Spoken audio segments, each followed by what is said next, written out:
playfully mocked him at the gym and didn't help to spot him, but then he got furious and did this. Hey Reddit, first time posting here, so bear with me. I'm still trying to figure out how all of this works, but I really need somewhere to rant and unload.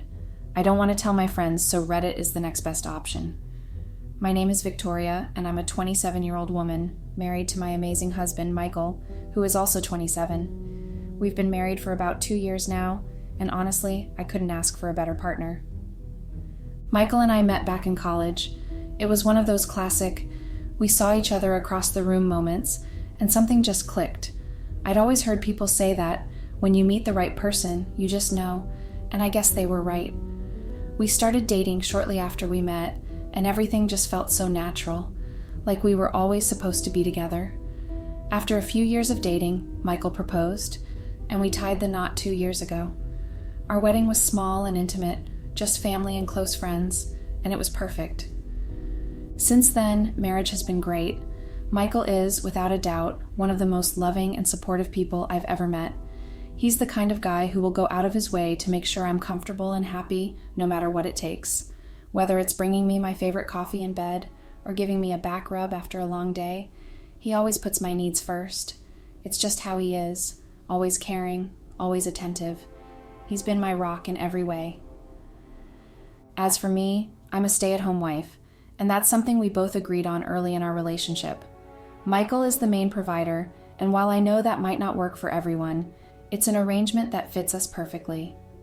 I love taking care of our home, managing all the little things that keep our lives running smoothly, and in return, Michael works hard to provide for us. It's a balance that just works for us, and for now, it's just the two of us, no kids yet. We've talked about it, of course, but we both decided that we wanted to wait until we were in our 30s before we started trying. We really want to enjoy this time together as a couple, building our careers, well, Michael's career, and making the most of our freedom before we settle down into parenthood.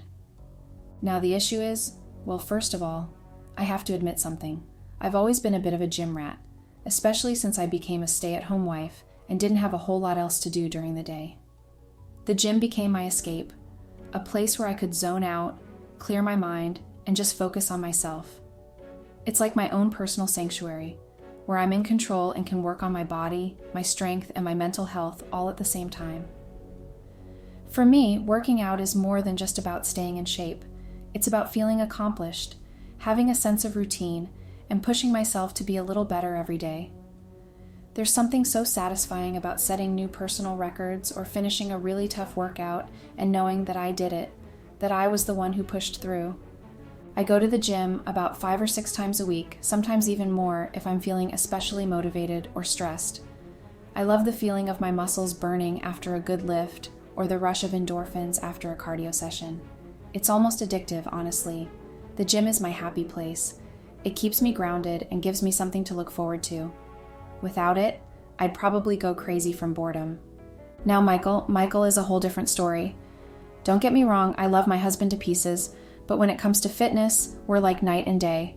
While I'm over here grinding at the gym almost daily, Michael has never really been into working out. He's just naturally fit. You know the type, right? The guy who can eat pizza, burgers, or whatever else he wants, and still somehow look like he's been training for a marathon. It's almost unfair. Scratch that, it's completely unfair. I've always been low-key jealous of him for it, but I never held it against him, of course. It's just one of those things where I'd be slaving away at the gym, sweating buckets, and Michael would be at home watching Netflix, eating chips, and somehow maintaining a six-pack. Like, how does that even happen? He's got the kind of body most people would kill for or spend years trying to achieve, and the craziest part, he's never had to put in the effort. While I'm over here tracking my macros and making sure I hit my workout goals, Michael just exists, and it works for him. It's almost like his body is on autopilot, and I'll admit, it used to drive me insane with envy. Not in a serious way, just playful jealousy. I'd joke with him about it all the time, calling him my genetically gifted husband, and he'd just laugh and brush it off like it was no big deal. For years, I've been trying to convince him to join me at the gym, not because I thought he needed to. I mean, let's be honest, he looks great. But because I thought it would be something fun we could do together. I've always pictured us as one of those cute, fit couples you see on Instagram, where they spot each other during lifts, run side by side on the treadmill, and encourage each other to push a little harder. Couple goals. In my head, it seemed like a perfect way to bond, stay healthy together, and support each other's fitness journeys. But Michael, he wasn't having it. He's always been hesitant when it comes to working out. Every time I'd bring it up, he'd give me some version of, "The gym's just not my thing, babe." Or, "I'm happy with how I am. I don't need to push myself like that." And honestly, he was happy. He didn't feel the need to change anything about his routine or his body, and I respected that, even if I didn't fully get it. Still, that didn't stop me from pushing him. It wasn't serious, just playful teasing here and there. I'd joke around with him about how I could lift more than he could, or how one day those abs of his would start to fade, and he'd need to work for them like the rest of us mere mortals. It was all in good fun, of course, and Michael always took it in stride. He'd just laugh it off, roll his eyes, and continue on with his day. But as time went on, I started to get a little more persistent, especially when I'd see other couples at the gym working out together. I couldn't help but feel a twinge of envy watching them spot each other, encouraging each other to hit new personal bests. I'd see them and I'd think, that could be us. So I started pushing a bit more, throwing in little comments whenever the topic came up. I'd say things like, "Babe, we could be a total power couple at the gym." Or, "I bet if you tried, you'd fall in love with it like I did." I even started throwing in stuff about how it would be good for his health in the long run, just little nudges here and there to try and get him to come around. But despite my efforts, Michael stayed firm. "The gym isn't for me," he'd say. "I don't need it." And as much as I loved him, I couldn't help but feel a little frustrated. I didn't think I was asking for much. I just wanted him to join me for a couple of workouts a week. It wasn't like I was asking him to become a bodybuilder or anything. I just wanted us to share this part of my life together, to find some common ground in something that I was so passionate about. But no matter how much I teased or prodded, Michael stayed right where he was, on the couch, eating chips, and somehow still looking like he could run a marathon at a moment's notice. After months of playful teasing, gentle pushing, and even a little bit of forceful encouragement, Michael finally gave in and agreed to come to the gym with me. I was thrilled. I couldn't believe it, honestly. After all my attempts and endless pestering, he finally said, "Fine, let's give it a try." I practically jumped for joy, thinking that this was going to be such a fun and positive experience for us. In my mind, I envisioned us working out together, encouraging each other, and maybe even having a laugh when we spotted each other on the weight bench or raced each other on the treadmills. I thought this was going to be our asterisk thing, a way for us to bond, stay fit, and just have some fun together outside of the house. Little did I know, this was the beginning of something I would come to regret. When you have something that's so perfect, and then you make a decision that completely ruins that perfect balance? That's what happened with us. I had such a perfect arrangement before. I was happy doing my own thing at the gym, enjoying my routine, and feeling good about my progress. But the moment I convinced Michael to join me, it felt like I'd completely upended that balance. I really, really wish I hadn't suggested it. Barely a week after we started going to the gym together, things began to turn sour. At first, I thought Michael was just adjusting. After all, the gym had never been his thing. But then he started to make these little comments. It started with him saying he didn't like the way I acted around the guys at the gym. Now you have to understand, I'd been going to that gym for years before Michael and I even got married. It was my space, and in those years, I'd built relationships with the people there. I'd gotten really familiar with the regulars, especially the guys. We had this friendly dynamic where we'd spot each other, crack jokes, and just generally have fun. To me, it was all harmless and friendly. It was normal. But Michael didn't see it that way. He saw it as flirting. And you know what? Looking back on it now, I can admit that he wasn't completely wrong. At the time, I was defensive, brushing off his concerns like they were nothing. But in hindsight, I realized that the way I carried myself around those guys, laughing, teasing, touching their shoulders, could have been perceived as flirting. In my head, it was innocent because I wasn't interested in any of them. But the way I acted, the level of comfort I had with them, It wasn't exactly subtle. I can see that now. But back then, I thought Michael was just being paranoid, insecure, or overreacting. I told myself he didn't understand the dynamic at the gym, that he was just out of his element and reading into things too much. But that wasn't the only problem. What really made things worse was that despite Michael's initial hesitation, he started to fit in at the gym effortlessly. I mean, he didn't even like being there at first. He felt out of place, and I could see how awkward he was, fumbling with the machines and looking around like he didn't belong. But then, within a matter of days, he started to blend in with the rest of the gym crowd like he'd been going there for years. And you know what? It bugged me. It really bugged me. At first, I told myself it was just playful jealousy, the same way I'd always been jealous of his natural fitness. I was used to being a little envious of the fact that he could eat whatever he wanted and never gain weight while I had to meticulously count every calorie just to maintain my figure. But this was different. There was something more underneath this time. It was like a deeper layer of jealousy that I wasn't fully aware of. One that I had pushed down for years, but was now bubbling to the surface. Because as much as I loved Michael, and as happy as I was that he was finally coming to the gym with me, there was a part of me that hated how easy everything was for him. I'd been working my butt off for years, sweating through every rep, fighting to keep my weight in check, and pushing myself to the limit. And now here he was, just casually strolling in and fitting in without even trying. He was effortlessly strong, effortlessly fit, and effortlessly popular, and it drove me crazy.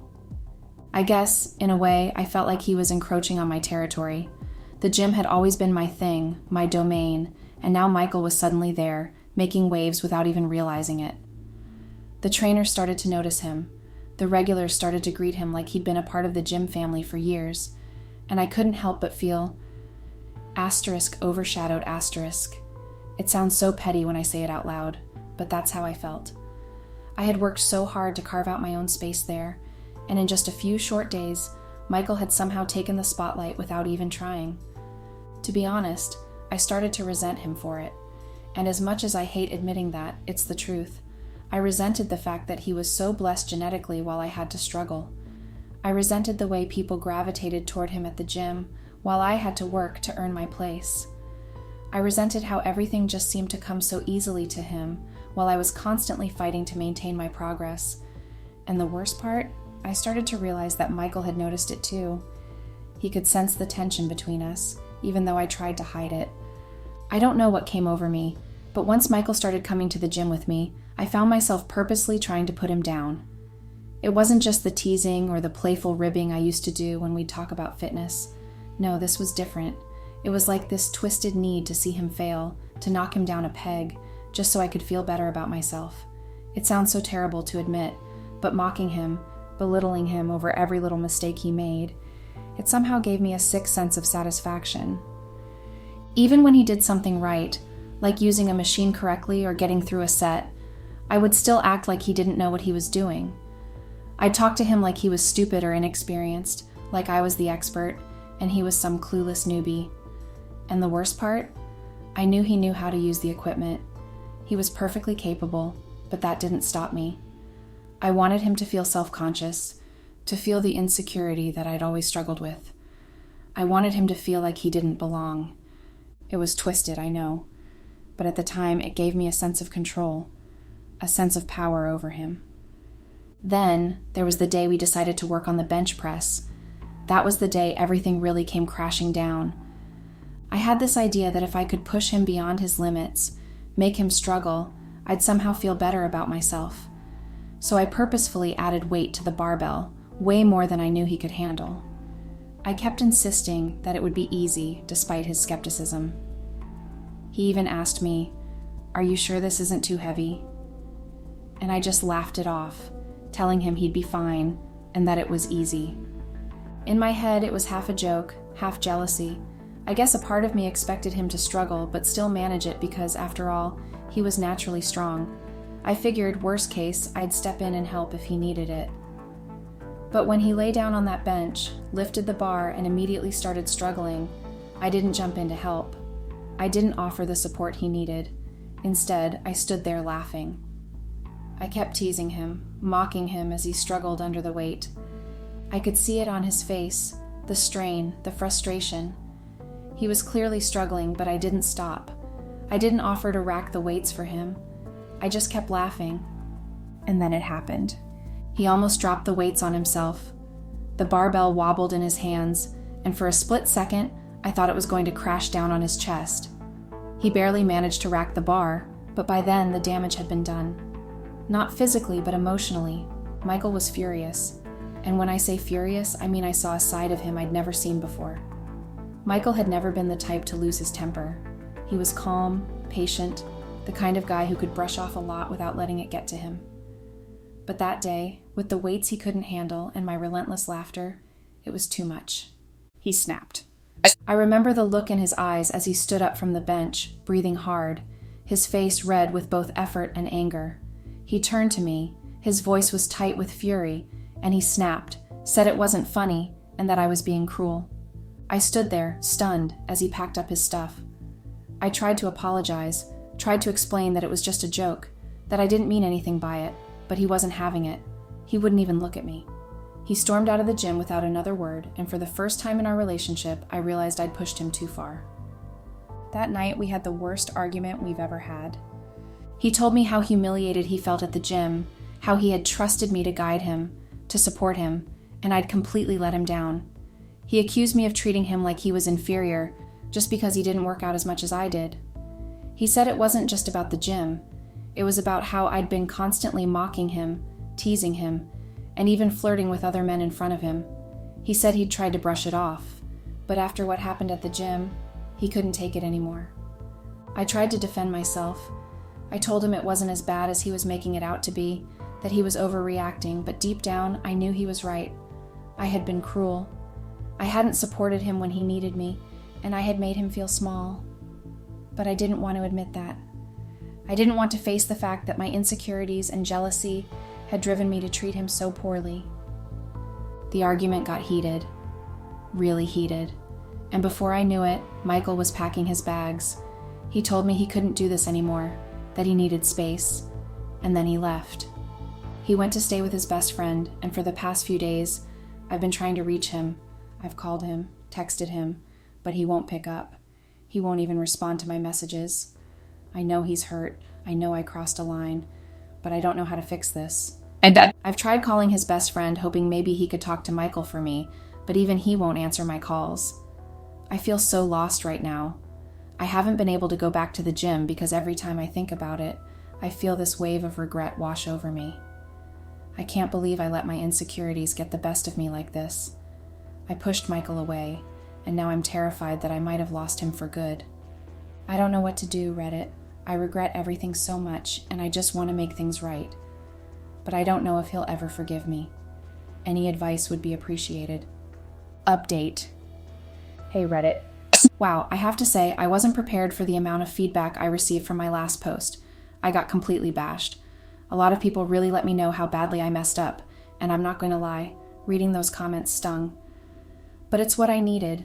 I mean, I get it. I was in the wrong, and hearing people tell me straight up that I was cruel, that I was manipulative, it really opened my eyes. I've spent so much time feeling sorry for myself that I didn't realize how toxic my behavior had become.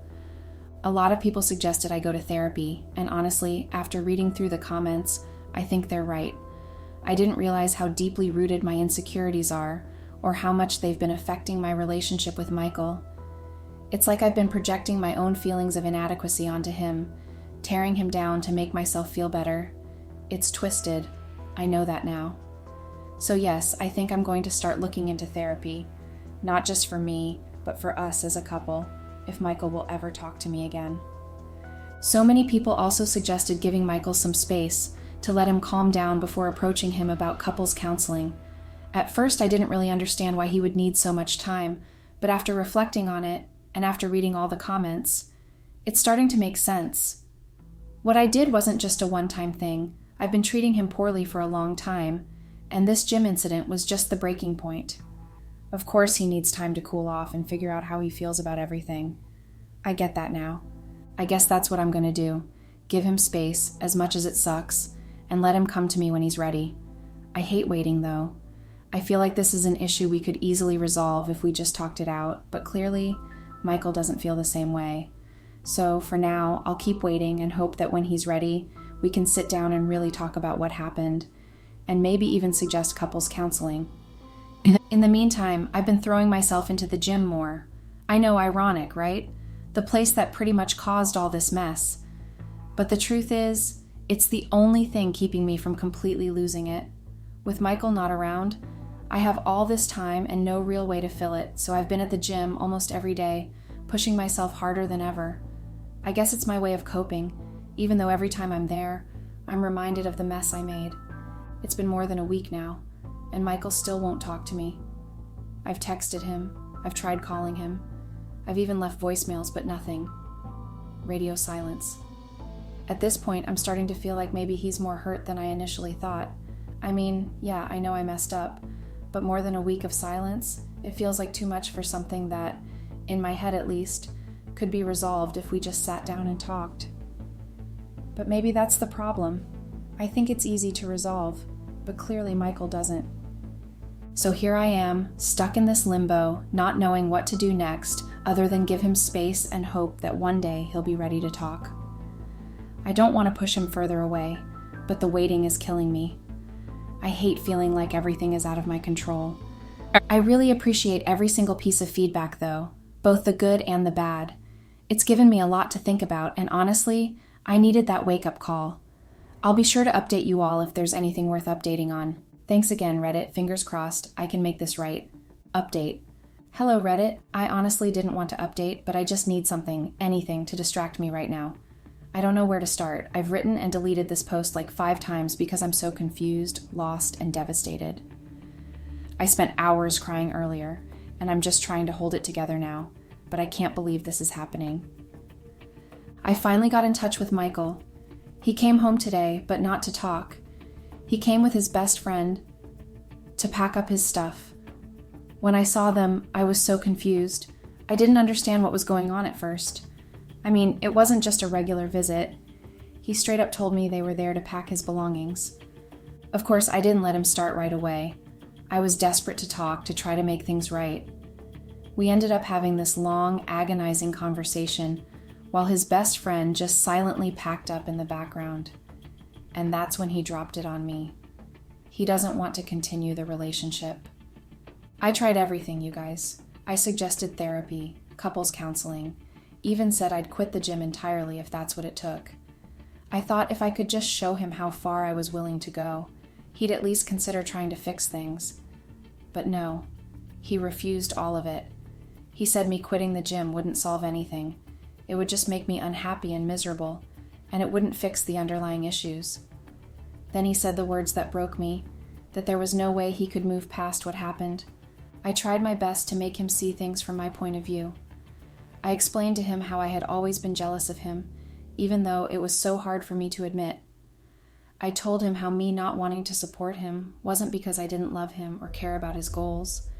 It was because I had been consumed by jealousy. I had this twisted mindset that he was naturally strong, that he didn't even have to try as hard as I did to get the same results, and it ate me up inside. I told him that in my head, it all seemed so unfair. I thought that since he was always in such good shape without putting in the same hours at the gym as me, he didn't need my support, that somehow he would just be able to push through everything because he had it easy. But I was wrong, and I admitted that to him. I laid it all out there, the bitterness, the resentment I had been carrying around for so long. I was ashamed of it. I told him I was sorry, that I had let my jealousy and insecurities get the best of me, and in doing so, I had pushed him away when all he really needed was someone in his corner. I admitted how much I hated how effortless everything seemed for him.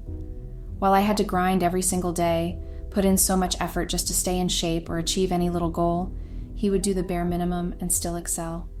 And deep down, I resented him for it. It's hard to explain how that jealousy grew inside me, slowly, over time, until it clouded my judgment. I couldn't see past it. All I could think about was how much harder I had to work, and how everything seemed so damn easy for him. It was suffocating. I hated myself for feeling this way, but I told him all of this in the hope that he'd understand why I acted the way I did. I wasn't proud of it, but I thought that being honest would at least show him that I was willing to confront my own demons, that I was ready to change. I told him I was sorry, over and over again, trying to make him see that this was coming from a place of deep insecurity and not malice. I never wanted to hurt him. I just didn't know how to deal with the overwhelming jealousy I had been carrying around for years. I thought that maybe, just maybe, if he knew where I was coming from, he would understand, that he'd be able to forgive me. But as I spoke, I could see the pain in his eyes. He listened, but it was like nothing I said was enough to change how he felt. He had already made up his mind. And in that moment, I realized that my apology, my admission of jealousy, wasn't going to be the thing that saved us. But I had to try, I guess. I had to let him know that I understood where I went wrong, that I was willing to work on myself, to stop letting my jealousy ruin everything. I just didn't realize how much damage had already been done. He told me that he had always known, deep down, that I didn't like the fact that he was naturally fit without having to work for it. He said he'd always noticed my jealousy, especially when I'd make comments or mock him about it. But the thing is, he was willing to overlook that. He was ready to move past it, even though it hurt him. But what I did at the gym, setting him up to fail, intentionally putting him at risk, it crossed a line he couldn't ignore. And then he mentioned the flirting. He said he was tired of watching me flirt with the guys at the gym and that it was just too much. He was done. He said he didn't want to talk about it anymore, that he'd already reached out to a divorce lawyer, and that I would be served papers soon. He kept apologizing, but it felt like each sorry was just twisting the knife a little deeper. After that, he packed up the rest of his stuff and left, just like that. I stood there feeling like the world was crumbling around me, completely powerless to stop it. But that's not even the worst part. A few days later, I checked our joint account and all the money was gone. Michael withdrew everything. Now, technically it was his money, since he was the one who worked and earned it. But still, it felt like such a low blow. I mean, we had a life together, a shared life. And now I'm sitting here with nothing. No money, no relationship, just empty. I don't even know what to do now.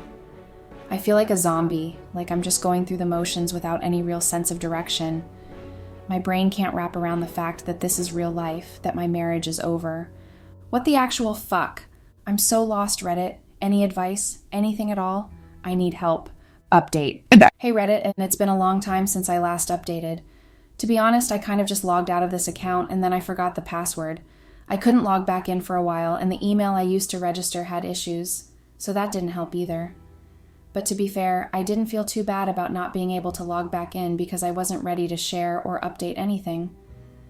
I didn't really want to talk about what happened for a long time, but now I feel like I owe you guys a final update. So here it is. The messy, stupid ride that is my life. After everything went down, I was like a zombie. I was so lost. I can't even begin to describe how broken I felt. I would spend hours just lying there crying, doing nothing. I couldn't bring myself to function properly. Then, my parents found out, from someone else. I wasn't ready to tell them, and it wasn't like I had anything to say. My mom has always been critical of my gym lifestyle, and she's been vocal about how much she hates that it became such a big part of my identity. So, as expected, when she found out, she blamed me for everything. She literally said, "This is all your fault. This is what happens when you make the gym your entire personality." She didn't hold back. She found out through my sister, who had heard from Michael, and soon enough, everyone knew. It spread so fast. All our mutual friends, everyone was on Michael's side. Even my family, my parents, my sister, everyone was supporting him. But to be fair, my mom did come over and stayed with me for a while to help me get back on my feet. And honestly, if it wasn't for her, I don't think I would have made even the little progress that I did. My parents stepped up and helped me cover my rent for the next 6 months because Michael, well, he got his name off the lease with basically no warning. I remember telling my mom, "How am I supposed to afford rent now?" because I had no job at the time, and Michael had been covering most of the bills. I had nothing. They helped until I managed to find a job. It's funny in a way, my family supported Michael so much, yet they still helped me when I had nowhere to turn. They always considered Michael as part of the family, even after the divorce. They still talk to him sometimes, and my mom made it clear that just because we're no longer together, it doesn't mean they'll cut off contact with him. He'll always be like a son to them, apparently. That stings, but I understand. He was good to them, he was good to me, until he wasn't.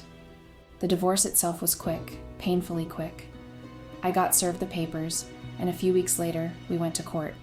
It was so fast. Just an hour in the courtroom, and that was it. Over. Done. Something I had cherished so much, something I thought I would have forever, was just gone. No spousal support, no assets, nothing. We had only been married for 2 years. No kids, no debts, no house together. Nothing that tied us to each other in the eyes of the law. So it was over as quickly as it had begun. End of my marriage. End of my life as I knew it. And the worst part? He moved on so quick. It's been months and he's already living his best life. I know because I stalk his social media. I've even created fake accounts just to leave nasty comments under his posts or on his new girlfriend's page. I hate her. She's prettier than me, more successful, more driven. Everything I feel like I'm not. She looks like she's living the life I was supposed to have with him. And here I am, wallowing in misery, in guilt, in everything. He's still going to the gym. He's even more dedicated to it now, which is the most bitterly ironic thing considering that I've stopped. I haven't stepped foot in a gym since everything happened. I can't even remember the last time I worked out. I've gained weight. I eat to make myself feel better because I feel like crap all the time. And there he is, living his best life, like I was the one holding him back this entire time. It's like he's thriving now that I'm out of the picture. The people on Reddit, they weren't nice either. The comments, the DMs, they were brutal. It felt like the entire world was against me, like no one wanted to see my side of the story. That was a big reason I logged out in the first place. I couldn't take it. Everyone was quick to point out my mistakes, but no one seemed to care about how much I was hurting too. So here I am, months later. Nothing's really changed for me, but Michael's already moved on, and I'm stuck in this endless loop of guilt, regret, and loneliness. I guess that's just life.